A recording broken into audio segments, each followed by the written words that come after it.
여러분 반갑습니다. 한겨레 데일리 라이브 뉴스 다이브 시작합니다. 어서 오십시오. 고현준입니다. 자, 오늘 함께해 주실 분들 소개해드립니다. 먼저 한겨레 이슈 부국장 최혜정 국장 나오셨습니다. 안녕하세요. 네, 안녕하세요. 반갑습니다. 자, 그리고 우리의 이분은 그냥 제가 별명을 혼자 엄청 생각해봤는데 그냥 보물창고라고 지으려고요. 그러니까 뭐 툭 열기만 하면 뭐가 두두둑 쏟아져 나오니까요. 신영환 교수님 나오셨습니다. 네, 어서 안녕하세요. 네, 신영환입니다. 자, 그리고 이제는 더 이상 셀럽이 되고 싶은 남자가 아닙니다. 셀럽 정구승 변호사 함께합니다. 어서 오십시오. 네, 이미 셀럽이 된 남자 정구승입니다. 감사합니다. 예. 요새 방송하면서 댓글로 욕도 많이 먹고 계시더라고요. 아우, 예. 진짜 셀럽이 되신 네. 거죠. 진짜 욕을 많이 다시더라고요.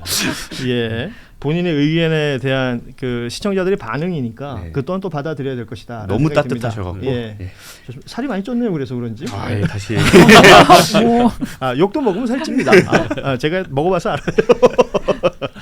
자, 지금 이 시간 주말 사이에 워낙에 뉴스가 많았습니다. 뉴스가 많았었고 오늘도 낮 시간에 나온 뉴스들이 좀 있어서 정리를 좀 해드리고 본격적인 이야기 나눠보도록 하겠습니다. 먼저 그 특검 관련해서는 건진법사 전성배 구속 기소 내용이 나왔습니다. 특가법 알선 수재 또 정치자금법 위반 혐의로 지금 구속 기소되는 내용들 브리핑에 있었고, 그리고 김상진 전 검사 그 이우한 화백의 그림을 구입한 김상민 요 사람도 지금 내일 10시에 소환한다라는 거예요.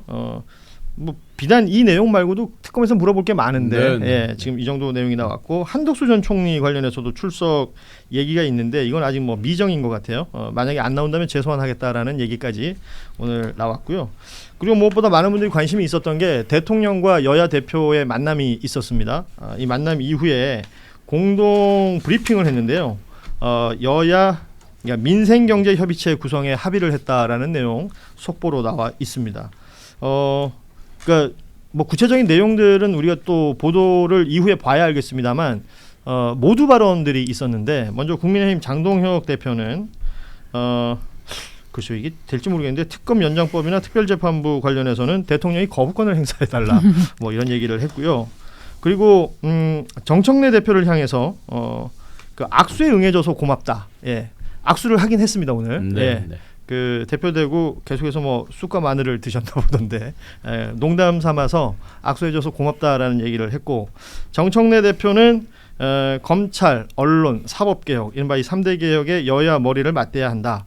대화가 복원되길 기대한다. 이런 메시지를 냈고요. 대통령은 장동혁 대표 보니까 많이 도와줄 것 같다. 그래서 마음이 놓인다라는 얘기도 하면서 정청래 대표를 향해서는 여당이 가진 게 많으니까 조금 많이 내어주면 좋겠다. 이런 입장까지 모두 발언으로 있었습니다. 자, 이런 정도의 내용이 나오고, 또 속보 중에 하나 좀 눈여겨봐야 될 것은 정부 조직법 이 개편안이 보고가 됐는데, 발표가 됐는데 검찰청 폐지에 관련해서 뭐 관심들이 많잖아요. 그런데 검찰 동호회가 있죠. 퇴직 검사들의 이 동호회에서 입장문을 냈는데요. 이 검찰청 폐지라는 것은 위헌이다. 즉각 철회해야 한다라는 입장을 낸 바가 있네요. 그리고 과거에 보면 윤석열 그 석방됐을 때도 이를 아주 적극 옹호했던 아마 동호회장이 한상대 전 검찰총장이셨을 건데 바뀌었는지 모르겠네요. 예, 지금 이 동호회에서 이런 입장을 냈다는 것까지 얘기가 나왔는데, 이 이후 상황들은 뭐 저희가 또 뉴스 함께 정리하면서 이야기 나누면 될 것 같습니다. 주말에 뭐 뉴스가 워낙 많았습니다. 미국에서도 뉴스가 있었고, 우리 정치권뿐만 아니라 다양한 뭐 이게 경제, 사회에 영향을 미칠 내용들이 워낙 많아서 하나씩 짚어보도록 하겠습니다. 먼저 많은 분들이 이게 레거시 미디어에서 다루는 내용 이상으로 유튜브 계에서는 댓글로는 더 뜨거운 뉴스인 것 같아요. 조국혁신당 관련된 뉴스. 조국혁신당 지도부가 어제 총사퇴를 했죠. 그리고 지도부에 포함되어 있지 않은 인물들 중에서도 그 황현선 사무총장도 사퇴를 했고, 이규원 사무부총장 뭐 성희롱은 범죄가 아니다, 품위유지 의무 위반 정도이다라는 발언 논란이 있었는데 사퇴를 했습니다. 다만 이 내용이 나오더라도 조국혁신당의 조처가 늦은 것 아니냐라는 비판은 계속해서 나오는 것이고, 그리고 조국 전 대표 비호회만 애쓰는 것 아니냐, 이런 비판들도 동시에 나오는 것 같습니다. 어떻게 보시는지요?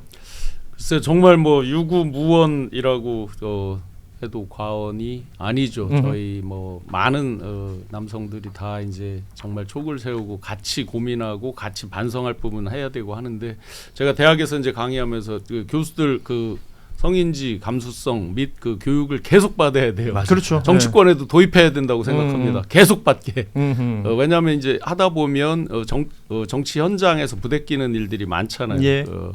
잠시 이제 뭐 소홀히 하고 그런 중요성에 대해 망각하는 사람들이 꽤나 있는 것 같아요. 예. 그래서 계속 반복적으로 교육도 하고 그 인식에 대해서 근본적으로 바꿀 수 있도록 해야 되겠다. 실제 제가 다른 데서 진행하는 방송에서도 조국혁신당 분들이 이제 대거 이번에 이제 출연을 못하고 하는데 그 1차적인 부분도 중요하지만 항상 우리가 그 대할 때 보면 자기도 모르게 비판하거나 뭘 한다고 하면서 2차 가야 하는 그럴 수 경우가 있죠. 꽤 있잖아요. 예, 그럴 수 있어요. 예, 그런 부분까지도 더 좀 세밀하게 생각을 해야 되겠다.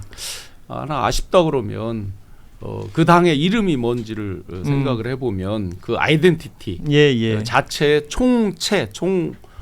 집결된 분이 조국 대표인데 그 부분에 대해서 조금 소홀하게 답을 한 거 아닌가 하는 생각이 듭니다. 특히 성희롱은 범죄가 아니고 품위유지 위반이라고 말씀하신 부분에 대해서는 그분의 직책이 지금은 이제 검사가 아니고 그렇죠. 이제는 사무총장입니다. 정치인이죠. 정당의 정치인이 할 발언은 전혀 아니었다.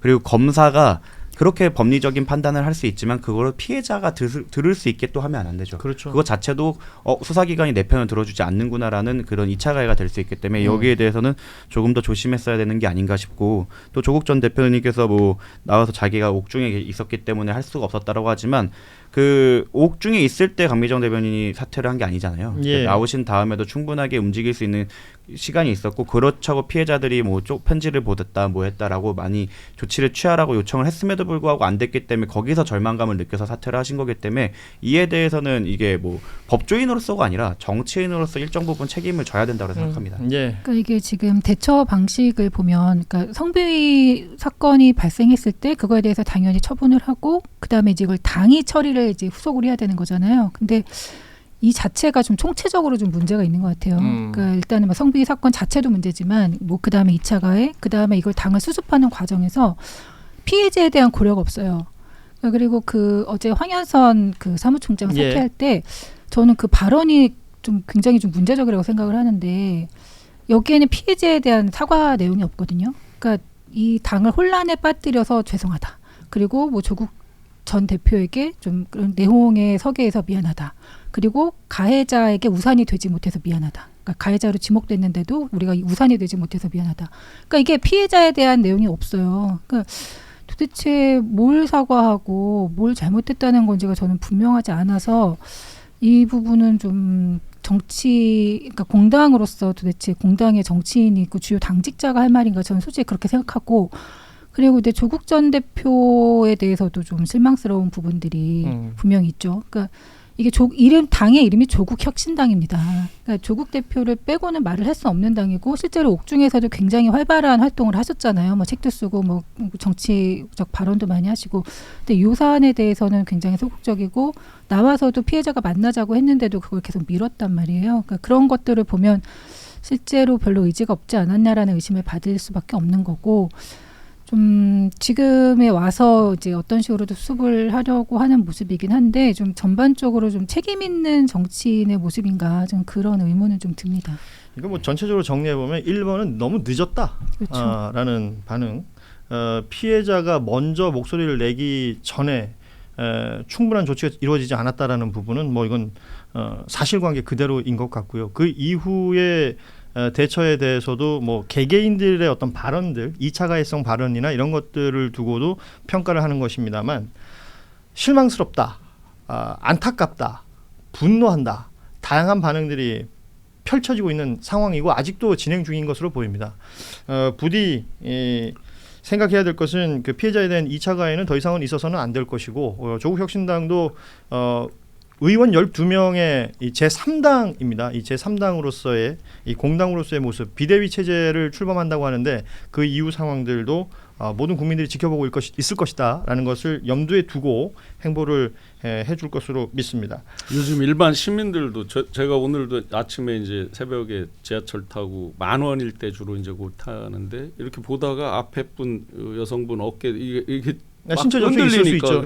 그러면 막 이제 놀래잖아요. 예, 예. 일반인들 다 그러는데 왜 정치 영역에서는 의외로 또 지역에 이렇게 뛰는 분들은 보면 어머님 뭐 이런 뭐 여성분들이 와서 아이고 우리 저 의원님하고 이렇게 안아주고 막 이런 것도 있잖아요. 예. 현장에서 보면 뭐 순간순간 일어나는 일이 있는데 그거랑은 지금 이건 완전히 성격이 다른 거잖아요. 그렇습니다. 그러니까 예.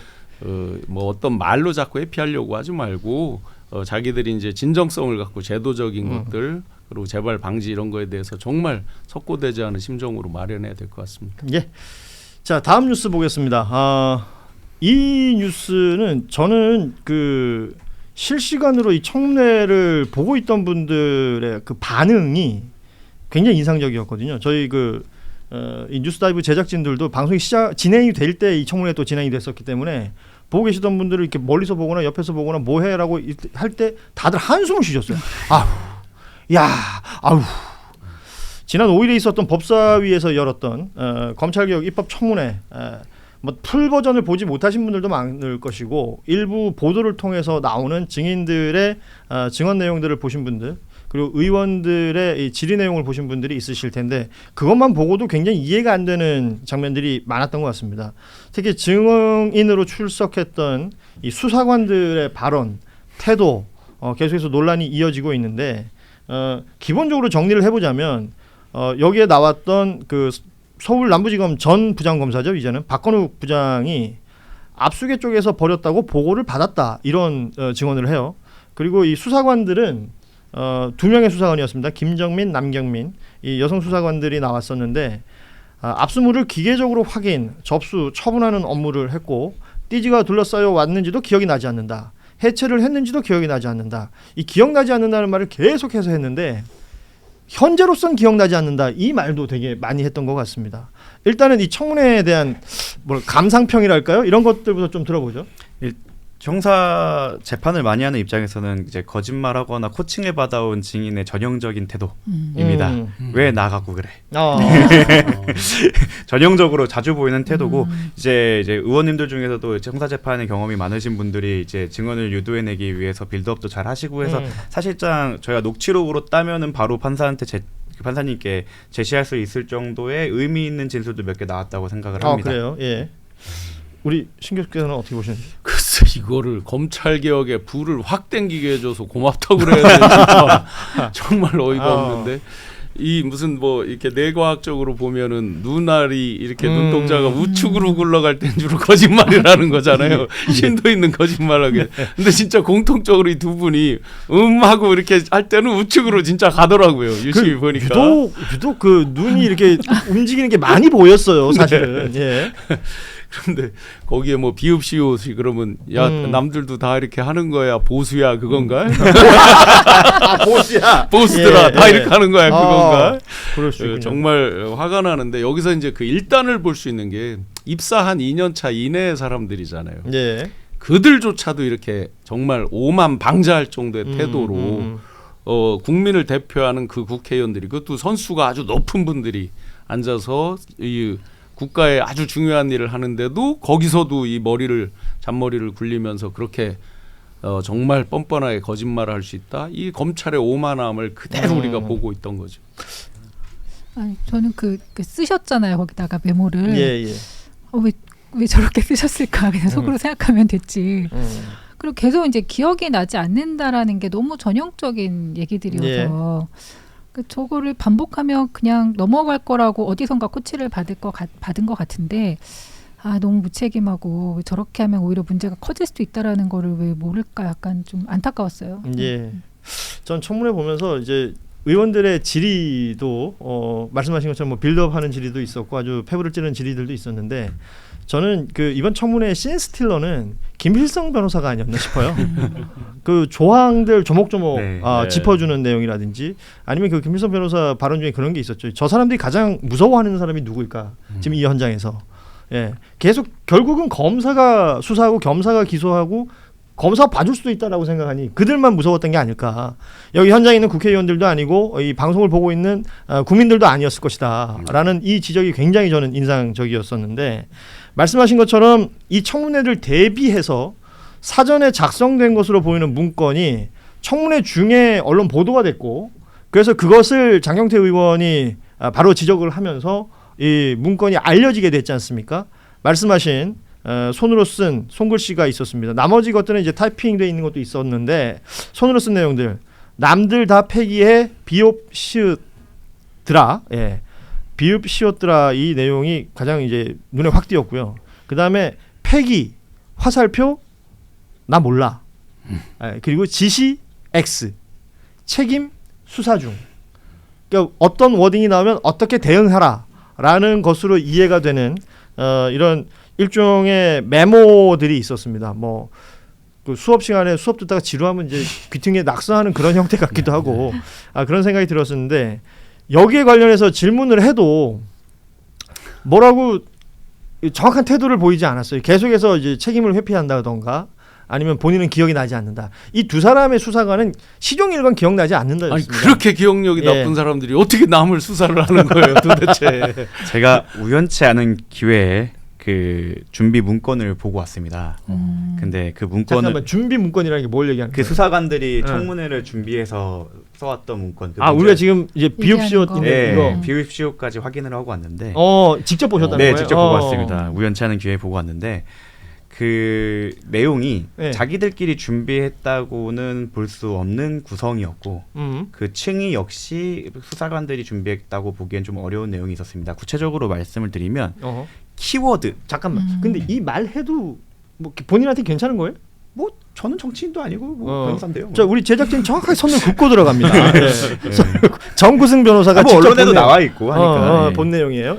보니까 거기에 키워드라고 따로 해서 그러니까 누군가가 어떻게 보면 이 수사관들을 교육하기 위해 만들어졌다고밖에 볼 수 없는 위에 키워드해서 딱딱딱 키워드가 정해져 있고 그거를 어떻게 발언을 해야 되는지 Q&A로 이렇게 질문하면 이렇게 답변, 이렇게 질문하면 이렇게 답변이 있는데. 그런 식으로 만들어져 있어서 애초에 이게 좀 누군가의 지시에 의해서 만들어진 게 아닌가라는 의심이 좀 들었고 또 그 확보한 문건을 보면 그 한글 파일 보시면 그 누군가 작성하면 누가 피드백 줄 수 있게 메모 붙이는 게 있잖아요. 그렇죠. 그거까지 같이 출력돼 있더라고요. 그러니까 이게 혼자 작성한 게 아니에요. 누군가 작성하고 그 결과물을 보고 누군가 또 피드백 주고 그걸 받아서 수정하고 이런 과정이 있었나 봅니다. 그러니까 이게 한 명이 아니라 조직적으로 작성이 되었을 가능성이 매우 높다. 그러니까 한글 파일로 문서를 작성했어요. 네. 그리고 내가 뭐 예를 들어서 내가 이걸 누군가한테 보고를 했어. 그럼 여기에 첨삭이 들어가는 게 이제 메모 형태로 들어갈 수 있는 말풍선처럼 있죠. 그것마저 함께 출력이 돼 있었더라고요. 그래서 이거는 이건 결정적이네요. 혼자 작성했을 리가 없다. 그리고 키워드 본인 둘이 만약에 저랑 이렇게 준비를 한다면 둘이 준비하는 거는 그 어떤 거 하면 이렇게 얘기하자 이렇게만 준비할 텐데 일단 키워드라는 게 제일 상단에 있더라고요. 그거 자체가 누군가가 이 두 수사관을 교육하기 위해 만들었다고 볼 수밖에 없는 구조였다. 그리고 좀 더 놀라웠던 건 만약에 자기네들이 띠지를 풀었거나 이런 식으로 몰려도 윗선 지시가 없었음이 우선이라는 표현이 있었던 걸로 저는 기억하거든요. 그래요? 제가 빨리 보냐고 정확하게 워딩을 기억이 나지 않는데 그래서 이거는 대놓고 꼬리 자르기를 하겠다. 그리고 너네는 꼬리 자르기에 응해라라는 거에 대해서 이분들이 오케이를 한 것 같은데 그래서 이거에 대해서는 또 본인들이 이미 압수수색을 당했다고 약간 그 모두 발언 이런 데에 적어놨더라고요. 그래서 그렇죠. 자기네는 감찰을 하면은 가려고 했는데 뭐 통보도 없이 압수수색을 받아서 억울하다 이런 식으로 돼 있는 것 같은데 이거는 그 압수수색 이후에 사용한 핸드폰도 압수수색을 해야죠. 왜냐하면 그 이후에 증거인멸이나 이런 걸 했던 그럴 수 있죠. 또 정확한 그 물증이기 때문에 뭔가를 모의했을 수도 있고. 저희 업계에서 매번 얘기하는 게 이거는 사실은 이제 증거인멸을 적극적으로 한 거기 때문에 사실은 이 신병 구속도 필요하지 않나. 왜냐하면 이미 누군가에게 그 증거인멸을 지시받았던 정황과 실제로 그렇게 발언까지 했고 심지어 청문회에서 본인들도 인정하지 않았습니까? 청문회 준비 안 하고 옵니까? 그거를 만약에 검찰 검사 앞에서 우리 의뢰인들이 그렇게 얘기했다고 말을 하면 그 자리에서 바로 꼬린이거든요. 그래서 뭐 부장검사식이나 되고 막 이런 분들이 위에 사람들이 그 신참들을 앞에 병풍 세워서 자기들은 뭐 피해 나간다. 그리고 약간의 동정심을 유발할 어떤 그런 신참들이잖아요. 그러니까 그런 어떤 심리전을 펼친다. 너무나 구차스럽고 정말 검찰 역사에도 치욕이 되는 것 같습니다.